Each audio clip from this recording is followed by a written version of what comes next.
নমস্কার, আপনারা দেখছেন বঙ্গবার্তা, সবার কাছে সবার কথা। রাজ্যে বঞ্চনার স্লোগান শাউটিং, দিল্লিতে কি সেটিং? আজ বিধানসভার বাইরে রাজ্য সরকারের কাছে এই প্রশ্নই তুললেন বিধায়ক নওশাদ সিদ্দিকী। আর্টিকেল 131 সরাসরি বলা আছে, রাজ্যের সাথে কেন্দ্রের যদি কোনো বিষয়ে সংঘাত লাগে, এই সংঘাত নিরসনের জন্য সুপ্রিম কোর্টে যেতে পারে।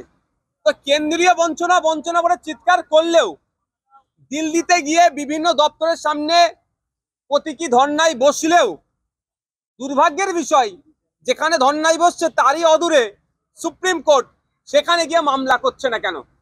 নিশ্চিতভাবে ডাল মে কুচ কালা হয়। যুক্তরাষ্ট্রীয় পরিকাঠামোতে কোনোভাবেই কেন্দ্র সরকার কোনো রাজ্যের পাওনাকে আটকে রাখতে পারে না।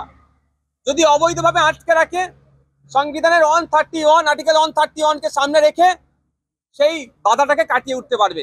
এদেরা সিবিআই না তদন্ত করে, ইডি না তদন্ত করে, তদন্ত করে, তার জন্য ছুটে চলে যাচ্ছে সুপ্রিম কোর্টে। নিয়োগকে আটকানোর জন্য ছুটে চলে যাচ্ছে সুপ্রিম কোর্টে। কিন্তু রাজ্যের পাওনা, রাজ্যের বকেয়াটা যাতে পাওয়া যায় তার জন্য সুপ্রিম কোর্টে যাচ্ছে না কেন? এটা আমাদের ভাবাচ্ছে।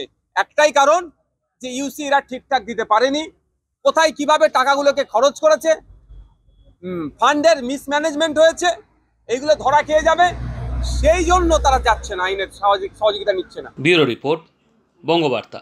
দেখতে থাকুন বঙ্গবার্তা, সবার কাছে সবার কথা।